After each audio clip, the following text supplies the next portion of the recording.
Your referee in charge of the action, Max Parker Jr. And now, from Miami, Florida, to all the men and women now serving in the armed forces of the United States of America, ladies and gentlemen, let's get ready to rumble!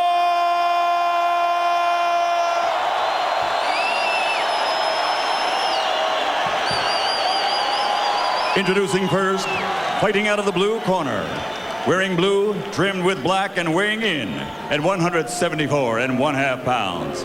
He comes to this fight with an excellent professional record consisting of 28 victories, without a loss, including 50 knockouts, and he has 1 draw.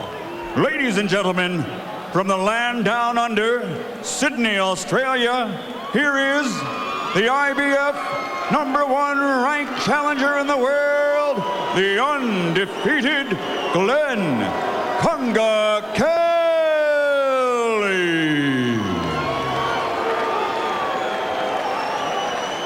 And across the ring, fighting out of the red corner, wearing red with white trim, and weighing 172 pounds.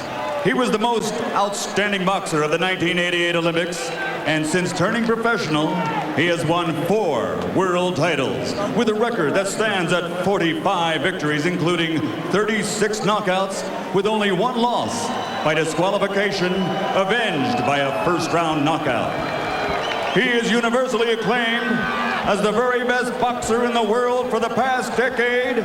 From Pensacola, Florida, presenting the former middleweight, former super middleweight, and 2-time light heavyweight champion, the reigning, defending, undisputed light heavyweight champion of the world, Roy Jones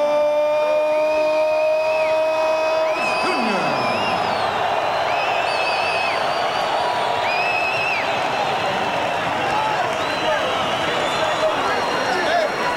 All right, fellas, let's go, let's go. Everybody out, everybody out. Okay, gentlemen, on clean and sportsmanlike contest. You both know the rules. On this point to the end of the bout, you both obey my every command. I wish you both luck. Touch gloves, come out, box out on the bell. What's up, boys? Coming out.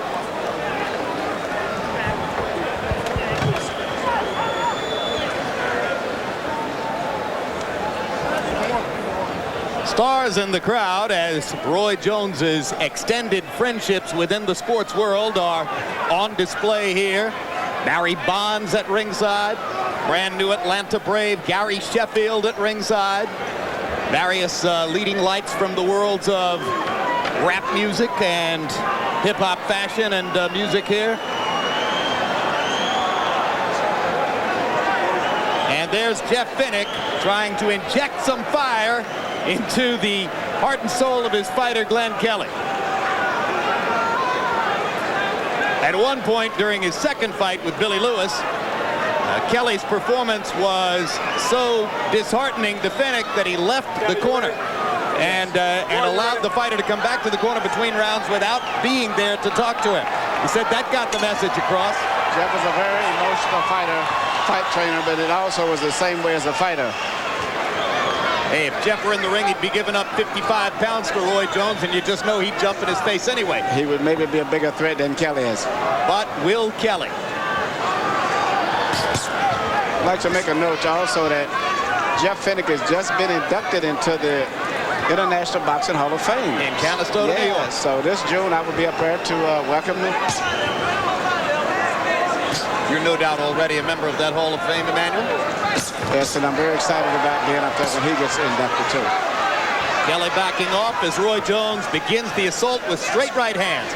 Again, if you haven't seen much of Jones, clearly the most unconventional style of all current great fighters. He seldom starts his attack with the jab. He'll lead with hooks, lead with straight right hands. Sometimes he'll just jump in and immediately go to infighting because he can do that too.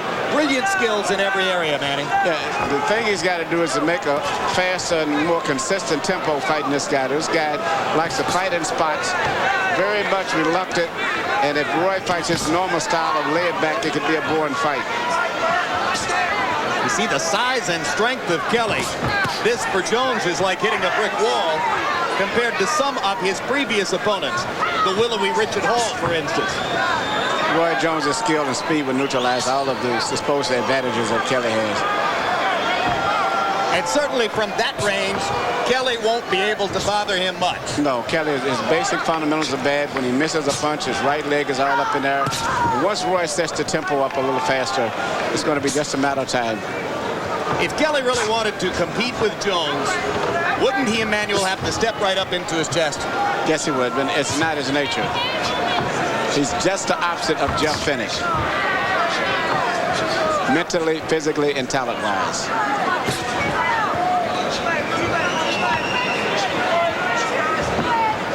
So abundantly clear in yesterday's conversation when every time we asked Kelly about his approach to fighting Jones and what he was going to do, Fennick would answer. And eventually you said, I can see that Jeff is fired up to fight Roy. How about you, Glenn? 33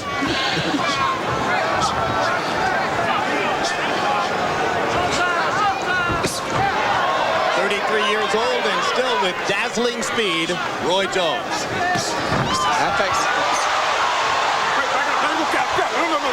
Roy's doing just what he and I discussed earlier.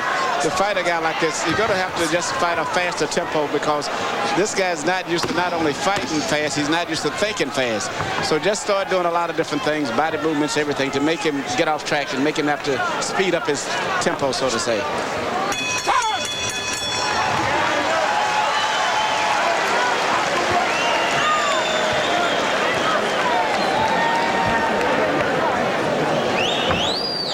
Got this kid fighting a totally defensive fight. He got his hands kind of high.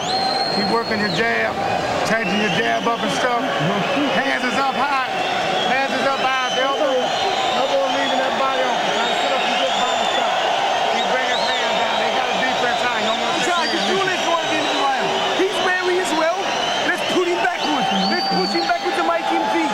Okay? Don't let him just be taking him. Don't let him stand in the ring and walk him, feint you and that. Put him backwards. Held him good. Tie him up there. Don't let him punch you on the ropes. But then, not one punch is not enough. It's got to be in bunches. It's got to be in bunches. Right hand, left hook, right hand. Like that. Move it, Blue. Let's go, Red. Get out of there.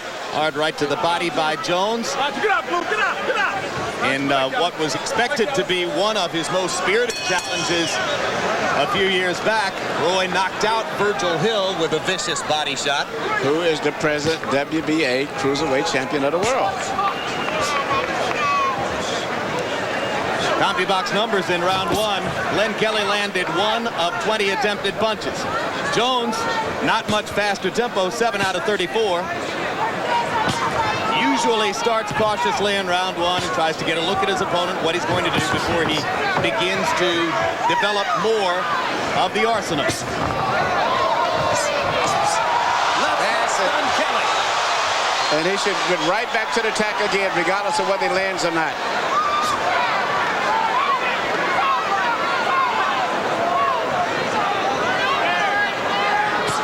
His title defense in Los Angeles last summer against Julio Gonzalez, who was also big for a light heavyweight.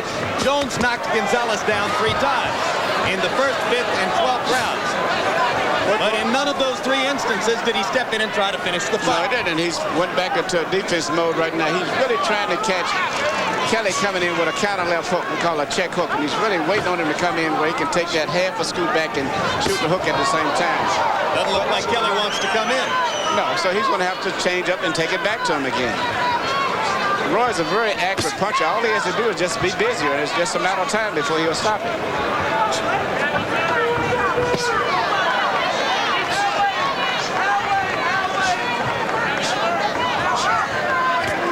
Among the many things at which Roy is so totally adept, he feints as well as any fighter in the sport. And he can decoy you. He'll look right at the middle of your chest and hit you in the head. Right on the He'll look chin, at your head and hit you right in the belly. He's a very exceptionally talented and gifted fighter.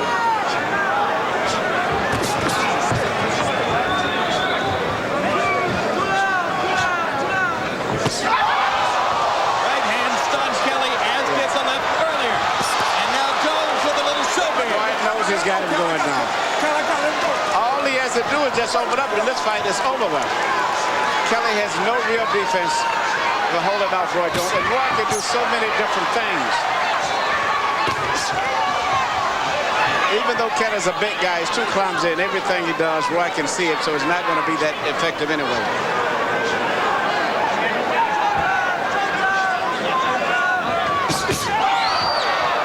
Looping uppercut. And again, the left hook. Kelly has dropped his right hand every time Jones has started with a left hook. It's just a matter of time. I think Roy's going to put on one of his better performances tonight. He's got the perfect opponent in front of him.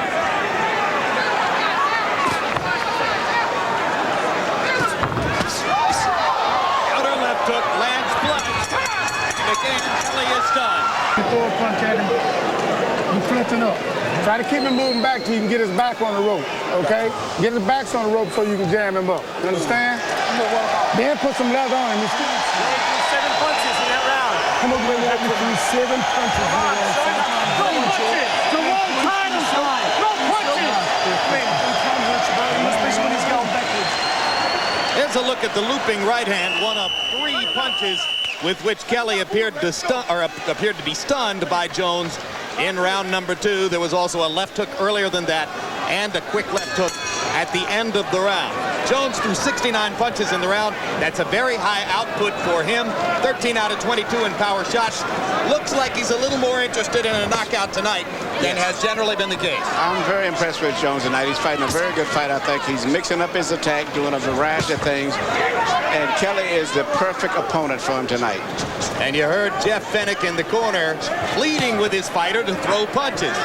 So Kelly comes out and tries to attack, but as you can see, 1 punch at a time and slow at that. And once he starts throwing punches, it's just a matter of time before he's going to get caught. The only reason he survived this long is because he hasn't been throwing punches. When he tried to throw a punch at the end of round 2, Jones countered perfectly with the left hook. Speed is a big factor in this fight. Well, when Vernon Forrest fought a very fast fighter in Shane Mosley last week, he said the way you stop speed is with the jab. But Vernon kept it working. Kelly just hadn't thrown much. No, there's no speed at all coming from Kelly. And, you know, he's trying to think and fight an intelligent fight.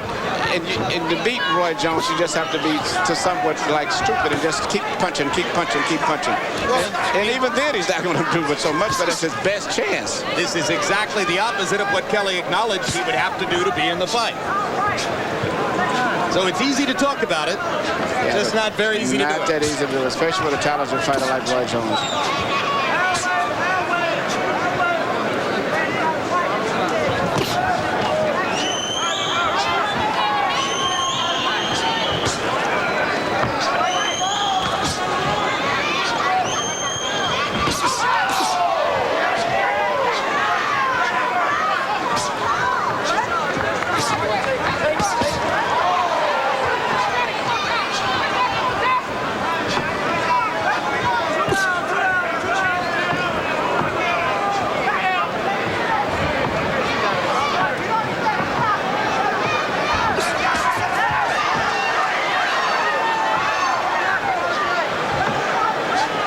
Jones came close to showing us. Yes, and see, Uppercut.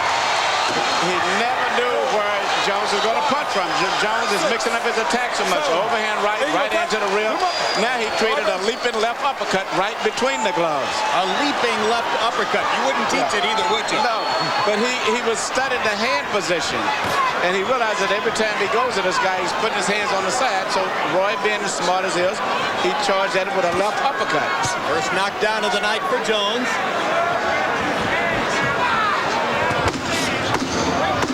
And that's the most spirited effort Kelly has made to actually get at Jones. And he lands a right hand to the body. And Jones with a right cross flush to punctuate round 3.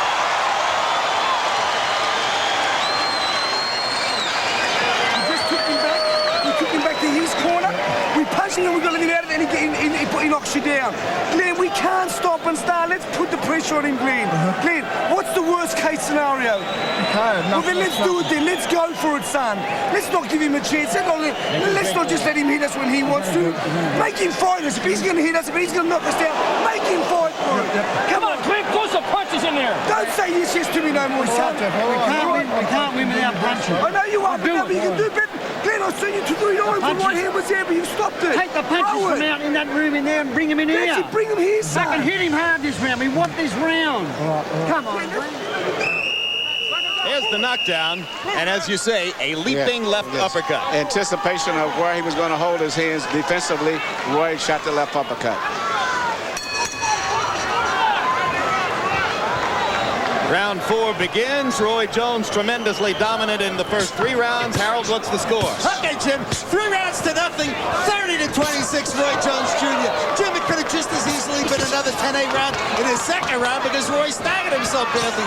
But so far, it's the old Roy Jones showing us all the tricks, the leaping shots, the step to the right, the bobbing and weaving, the feints. It's incredible. Roy Jones Jr. putting on a show. You heard Jeff Finnick's campaign between rounds to get Kelly to fight, a speech worthy of a Teddy Atlas, and Kelly actually landed a right hand on Jones's chin while Harold was giving us the score. You know, Roy is noticing the position of his hands, so instead of shooting a lot of straight right hands, Roy's shooting a looping right hand, and later on you may see him change up and then start throwing the right hand right between the gloves. Or he may leap forward and throw the uppercut with the right hand as opposed to the left. And that's why Kelly is going to have a rough time trying to figure out what Roy Jones is doing. Now this is what you ought to do against Jones. He pushes him against the ropes and bangs to the body. He's got to be very physical. See, what made Ike Abiabuchi so successful when he fought Chris Bird, he did not fight an intelligent fight. He just kept throwing punches at Chris Bird from all angles. He didn't try to think. He didn't box with him. He didn't box. He didn't get Bird a chance to box him. He just went right at it. Kept punching. You have to be an animal, in other words, to something. That's right. Well, Kelly gave us about 20 seconds of it. There's some want-to there. It's just that he's slow. Clumsy, and even to the point where if he gets hit with a punch, sometimes he may appear to be staggered or go down. It's just because of such bad balance and coordination that he has. Roy throwing a jab. He'll spot the jab from time to time. Fight in a conventional style as he did there.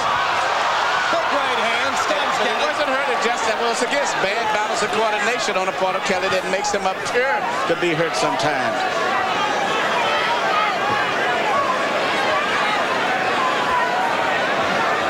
Roy holding the right hand out there to invite Kelly to throw the jab so that he can counter over. Right, and Kelly is not going to throw the jab. What Roy could do would really make this a masterpiece if he could start jabbing more. That would relax Kelly a lot more, and then he could take him out with a much cleaner punch. Well, he's jabbing more in this round. Yes, just jab. The jab would relax him a little bit more. Jab him to the body, jab him to the head. Look to the body, shoot a right hand right on the chin. Not once tonight has Roy Jones indulged his worst in-the-ring habit, which is to back into corners on his own and allow the opponent to have at it. He's just waiting for a counter. They got him playing safe.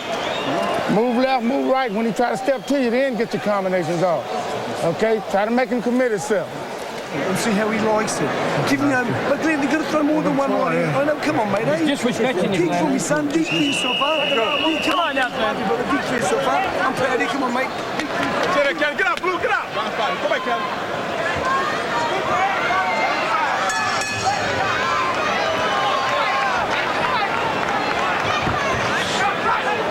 Emmanuel, you say Tommy Hearns would have given Roy Jones trouble. How? No doubt. Tommy Hearns had no problems with boxers. He had problems with maybe ballers, but Ray Leonard, Virgil Hill, Benitez, and Tommy was a master boxer. He would have been a big problem, I think, just style-wise for Roy in his prime. Because of his length and his jab? His length, and he used his height very well. And then Tommy had that very sneaky right hand that you never saw. He was not necessarily a hard right-hand puncher, but you never saw the right hand. He was one of the best guys that for deceiving the right hand. But he would have been a big problem. Who would have countered whom? Well, it's really difficult. Roy hasn't had that much of a challenge, and a lot is because of the talent that he has and at the time that in the division. But I think that Thomas would have been a big threat still. Even Benitez, one of the best counter punchers in the business, cannot counter Thomas jab. Here we go. You look at this blinding speed and natural instincts of Roy Jones, it would have been an amazing fight to have saw. Roy Jones and Sugar Ray Leonard. That would have been Roy Jones and Marvin Hagler. Roy Jones and Sugar Ray Leonard at 160 or 154. At this weight, he'd have been too strong for Leonard. It would have had to have been Hearns up here. Yeah, but still, those guys had so much speed and talent that a lot of times they didn't really even matter to some degree. And they didn't necessarily use their weight all the time. They were just talented fighters. So if it were to take place at, let's say, 168, what would Jones-Hopkins look like? From what I'm looking at right here, it'll be a good fight because Hopkins didn't get to show well tonight because he fought a fighter who was very defensive-minded, southpaw, who had a good enough amateur background, which made him a little bit treacherous. And he couldn't really get in his mode. So I think we couldn't judge necessarily, him on that. But still, Hopkins and Jones would be a good fight. Jones, if he fights like he's fighting now, may be a little bit too tricky, a little bit too more elusive for Hopkins. Because Hopkins throws punches, but he likes to throw his punches and then move into bumpy with his shoulders. And Roy being smart, taking counter moves, moving back and forth, may be a problem. Speed would be a big factor. Is Jones faster than Hopkins? I think Jones is faster than his own. But Hopkins has turned out to be a solid fighter, and if the fight gets to be into a tough neighborhood, where Hopkins has been quite a few times, he may prevail, because Jones has never been in a tough fight still. We spend round 5 speaking in the hypothetical about other fights, because here versus Glen Kelly, it's more of the same. Jones hot-shotting and tattooing Kelly from range with various shots from all different angles.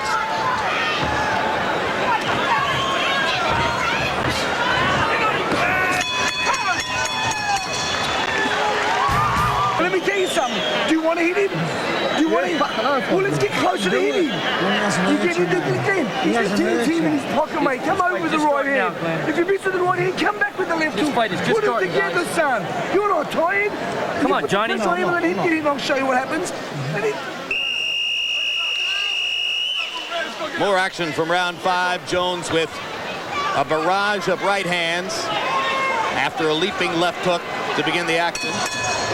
I don't think Jeff Finnick is going to have a voice by about round 10. No, and pretty soon he may just jump in the ring and start fighting himself. Let me show you how to do it, Glenn. Yeah.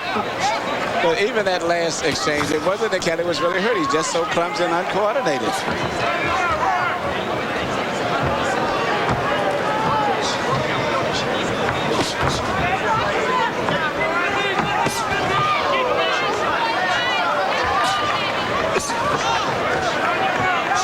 Setting him up for something. He's not going to shoot 2 lunge and body shots like that. Sooner or later, he's setting him up for some trick shot somewhere else.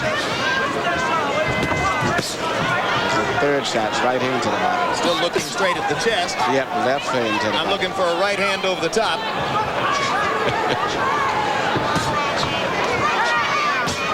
Finnick finally gets Kelly to throw a jab.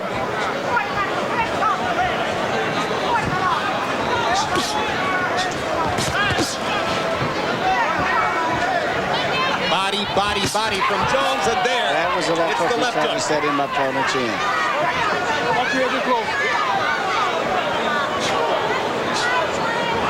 To me, seemingly the ideal punch for Roy to land would be a left hook to the outside, purposely let him block that, which he will, and then shoot a straight right hand through the middle, which he hasn't thrown all night, and I think there's a good chance he could possibly knock out Kelly with that combination. But a left hook to the side and a fast right hand right through the middle. First time all night that Jones backed himself into the corner, but Kelly couldn't pin him there. But Kelly's just a little too slow.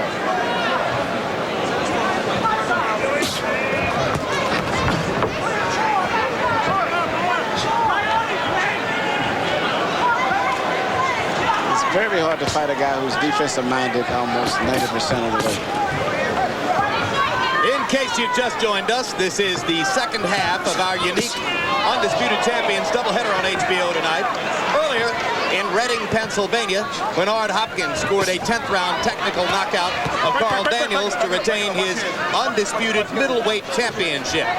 That was at the weight limit, of course, of 160. Now, at a weight limit of 175, Roy Jones tries to defend his undisputed light heavyweight championship and is doing so with routine success against Glen Kelly of Australia. And down goes Kelly on a body shot. Wicked body shot. 4, 5, 6, 7. Kelly's corner screaming at referee Max Parker Jr. that they thought the punch was low. I thought it was right on the... No, it was not low to my knowledge. A mistake. I thought it was illegal. Right on the belt line. And having hurt Kelly to the body, Jones comes back with 2 left hooks to the head. Kelly's guard is way low because Jones has hurt him badly to the body. And Kelly is not hurt. He's just uncoordinated. Frustrated. Breathe. Keep them up. Keep the punches up. Breathe, son. Jeez. Glen. Let me see. Let's go in the blaze of blue. Let's go and give him some back up. Let's give him some back, Chin. Put him in that corner. Let's give him some back up. For you, brother. Easy, let's give him some back for your own pride, huh? For your own pride. You go look for that shot now. You got somewhere else to go. Shorten your stuff up. Don't be so wide. All right, way to go. Give me some deep breath. Deep breath. Give me two. You know how hard he's trained. Hard to him. Trust me, he's tired than us. You're not even tired. You know why you're not tired? We're going to push ourselves. If we can, well, that's right. But when we walk out, we don't want to beat. Here's the replay, Emmanuel. Yes. There's a right hand to the body. Yeah, I don't think that hurt him that much. And then here's the knockdown punch. Perfect shot. It didn't even hit the belt line hardly on the trunks too much. That hurt him, Manny. Good body shot. Oh, he was hurt there. But his physical side... They're wiping moisture out of Jones's corner. His physical size is what has enabled him to be able to absorb those punches. Harold, how do you have it through 6? Okay, Jim. 6-0, 60-52. Roy Jones Jr. Gave an extra point for the knockdown in the 6th. Gave him an extra point for the knockdown in the 3rd. Jim, in the 6th round, Roy Jones Jr. punked Glen Kelly with about 3 or 4 real good left hooks to the body.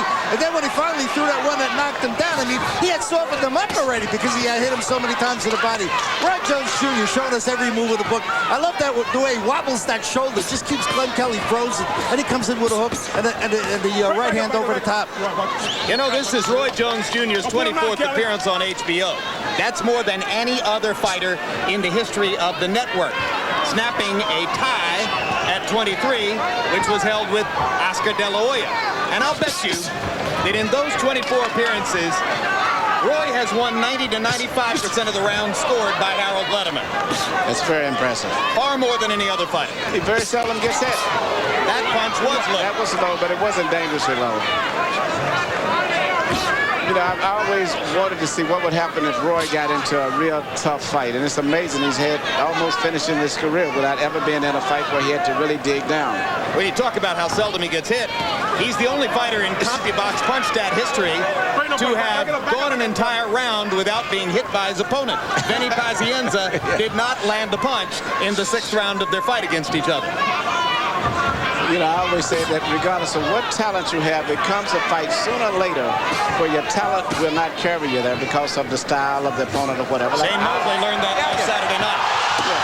Again, once again, 3rd knockdown of the night. Who never saw it. You know, that's pretty amazing because between rounds, Alton Merkerson, Roy Jones' hand-picked trainer from Pensacola, asked him to go ahead and get the knockout and said, we've got somewhere else to go. I don't know where else they have to go, but they can go now. They can go. Perfect opponent. Good performance. Maybe Roy's most crowd-pleasing performance in the past few years. Yes, he did it. And he needed it, too. So having watched Bernard Hopkins in Pennsylvania and having been unimpressed, Bill, the undisputed 60-40, pound for pound, base ass going down. Huh? How about your boy? What? Don't play with me. See, Bernard, that's your fault. You pissed me off. Don't get me started. Don't get me started. think we just did get you started, Roy. Yeah. Something got him started. Yeah. Go get that album, baby. February 26th, round 1. Respect from the hood, baby. Do your thing. Look out for the boy. What's up with that boy? Hey. Larry isn't here to stop him from doing the commercial. Let's take a look at a replay of the knockout. Emmanuel, you tell us what happened. Roy was just getting in the mode of having a good time at this stage right here. And as I was saying earlier, this guy was surviving because he wasn't that aggressive. And once he started coming in and committed himself, Roy just took advantage of him, caught him with a nice counter punch. Well, Roy found the trick for knocking him out. He put his hands behind his back. He said, come on. You can't get any better than this. I hope the young fighters out here don't start trying to do that. Harold Letterman passes me a note and tells me that referee Max Parker Jr. was about to warn Roy Jones for grabbing the ropes. He never got a chance to issue the warning. Too late, Max. It's already done. You got your camera right here. The fastest gun in town. Let's go up to Michael Buffer and find out at what moment Roy scored the knockout. Ladies and gentlemen, referee Max Parker Jr. reaches the count of 10 at 1 minute, 55 seconds of round number 7. The winner by knockout victory, and still the undisputed light heavyweight champion of the world, Roy Jones Jr.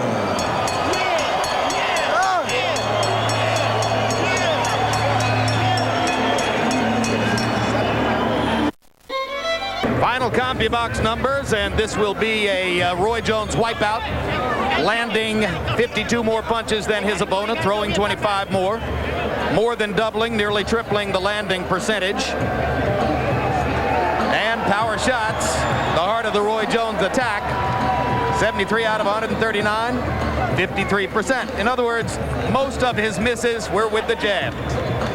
And let's take a moment now to talk to the undisputed light heavyweight champion of the world. Roy, were you more motivated than normal to please the crowd and provide some spectacle tonight? First of all, I got to take time out to thank my Lord and Savior God for everything he did for me. Blessed me to be here tonight, blessed me to finish my album up, and blessed me with the skills that I have to perform.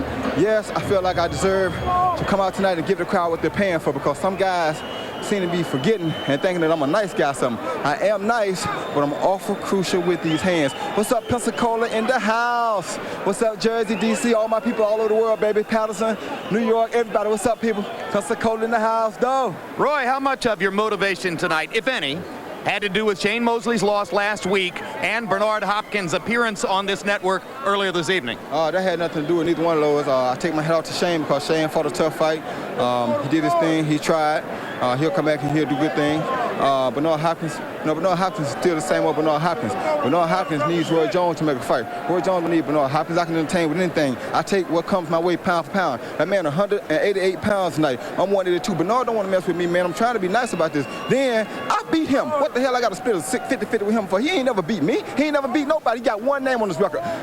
Felix Trinidad. That's it. The other name on his record he lost to. That ain't worth a damn to me. I don't want to hear that. He gonna give me 64. He ain't fighting me. I'm pound for pound the baddest man throwing down. Huh? Right. Fights faster than other fighters, talks faster than other fighters too. I deserve 60. I really deserve. Hello, Mario. You know what I'm saying? You believed yesterday that Glen Kelly was going to come out and try to jump in your face, get up on you, and rough you up. Instead, he seemed to want to stay back and away from you. Could the knockout have come earlier if he had been more aggressive? Yeah, if he came at me earlier, the knockout would have occurred earlier. But man, admit the truth, Jim. Admit it. You know, I look 5 times better than a Bernard Hopkins and anybody else that you've seen in the last 12 years. Understand? I've been doing this. I ain't been up and fell off. I've been through the Lennox Lewis era, the Nassim Hamed era, the Sugar Shane Mosley era, the Oscar De La Hoya era, Marco Antonio Barrera. I've been through all the eras, and I've still been here. Give me mine. Roy, when you fight like this, it's tough to argue the point. Let's take a look. Let's take a look at the knockout. And Harold Letterman says to me that the referee was on the verge of warning you for grabbing the ropes. I wasn't grabbing ropes. I was chicken fighting. My Wayne was behind my back. I was chicken fighting. I was the game rooster then. That's that chicken fighting stuff. You did that to make him come at you, right? I had to make him commit. He didn't want to commit, so I had to give him the chicken thing. I ain't looking for no ropes. That's a chicken wing. You know what I'm saying? Watch him. Come here. Don't do that. Huh? Come here now. Huh? Don't do that. Y'all must have forgot. Is that going to go on the highlight reel? You got to. Y'all must have forgot? Y'all must have forgot. Go get that album, baby. February 26th. Y'all must have forgot in stores. Do that for Roy J. All right, so off of your bitter discussion before the fight with Bernard Hopkins, obviously you're making clear that a fight with Hopkins could only take place if you get the lion's share of the money, and he seems to be saying that ain't gonna happen. Does that mean the fight ain't gonna happen? That's what that means. That means I'm finna go to HBO Monday, tell HBO to give me some money, let me go over here to Germany and make this thing happen with Darius Michalczewski since he wants some. I also like to dedicate this fight to a friend of mine, Ernest Prince Sr. He passed away while I was in training camp. Sorry I couldn't be to the funeral, but, you know, we all have that happen sometime. And happy birthday to J, little girl. Yeah. Roy, you know, I enjoyed working with you as an expert commentator so much that I want you to, you want to narrate the Hopkins highlights with me? Yeah, come on. All right, give me the highlight sheet here. Mike, you don't have it? I must have lost it. All right, earlier this evening in Reading, Pennsylvania, Bernard Hopkins entered in his of your opponent either. Well, he ain't got to. He was undefeated. It's better than his opponent. My opponent ain't had no loss in this record. He just got one. What's up, Tarver? Matter of fact, I might fight Antonio Tarver because he deserves a shot quick. Because he's standing 9 feet away over there, right? That's right. I'll fight. Antonio Tarver's an awfully big light heavyweight. I don't give a damn. That was a big one I fought. No, I don't give a damn. Hey, one more thing. Before the 7th round, your trainer, Alton Merkerson, said, by God, go knock the man out. We got somewhere else to go. Where you got to go? I got some partying to go do with my friends in Miami. I got some new friends I'm in the South Beach. All fans of Roy Jones Jr., the cats from club level, the people that came out supporting me in my performance the other night. I got to go hang out with them. I'm invited too, right? Hardaway's joint, you know what I'm saying? That's what we're doing. Thank you, RJ. Don't let them fool you. Roy Jones.